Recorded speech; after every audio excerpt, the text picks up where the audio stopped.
Welcome back to Morning Trade Live. Joining us now is Paul McCarthy, who's the president of Kisco Capital. We're talking about Nvidia's earnings, which is coming up next week, Paul. So just wanted to get your thoughts on what to expect here, because, I mean, it looks like a lot is riding on this, given everything we've heard from some of the hyperscalers, what we're seeing across memory. I mean, this deal with Meta earlier this week really confirming, as one guest pointed out to me yesterday, that, I mean, this is Nvidia's universe and everybody's just in it. Yeah, I agree. I think that's true to a certain extent. They're basically the epicenter of all things AI, and I think that for the most part, people want to hear commentary from Jensen Huang about how things are going, if they're still as robust as we think they are. We've seen there was an announcement with OpenAI that they're going to invest $30 billion.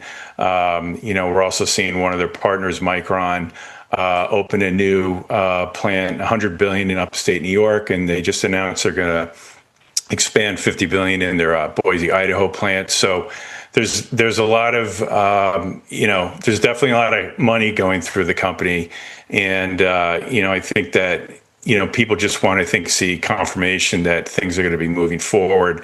I think with some of the news that we saw today with the tariffs, NVIDIA in particular has been affected. They had a 25% tariff on their H200 chips.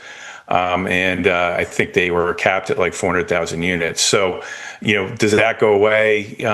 Is that affected in the Plan B that's supposedly going to come out? So I think that people are going to want to hear from Jensen Huang on that. But in their guidance for this quarter, they have zero data center compute contribution from China that was factored into the Q4 guidance. So perhaps there's some upside that we're going to hear about from China, and maybe for the rest of this year there's going to be more orders coming out of China that they're allowed to fill. So I mean, they have a $500 billion backlog at this point. So, but it's definitely the epicenter of everything AI. So it'll definitely be well watched by the markets. Right. Yeah, obviously we're going to be watching to see what they have to say as far as the confirmation here of this trend that they've been seeing, some of the risks involved as well. I think, part of the confusion in the market reaction this morning appears to be over, what has been deemed tariffed under the IEEPA tariffs rather than perhaps the Section 232, the Trade Expansion Act, rather than the Emergency Act as well. But as we look ahead to Nvidia and we take a look at what is happening in the markets right now with respect to some of the AI disruption fears, do you believe that this could be a catalyst then to change the way the market feels about what is happening with some of these disruption fears and some of the stretched valuation concerns as well?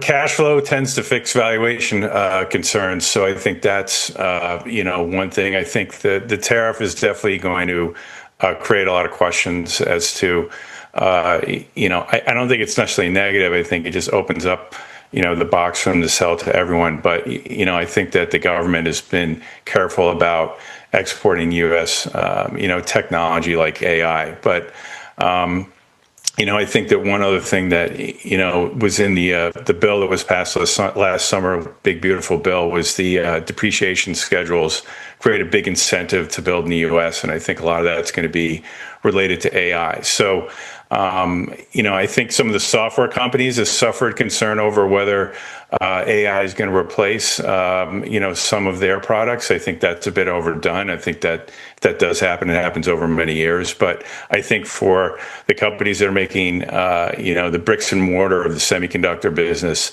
that, I don't see any changes anytime soon in what they're doing. It seems like they are, have to keep delivering. They're under capacity at this point.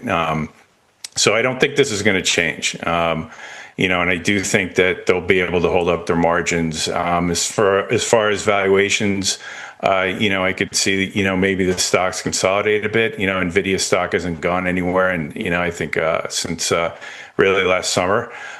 So we'll see what's going to happen next week. And I think some of the forward guidance and commentary from the company about what happened today is going to be a factor. Yeah, absolutely. No doubt something to address on the call. And as you say, we'll have some software names as well, some key companies out with earnings as well next week. Really appreciate it, Paul. Thanks so much for joining us. Have a great weekend. But it's Paul McCarthy there, president of Kisco Capital. Let's trade it now.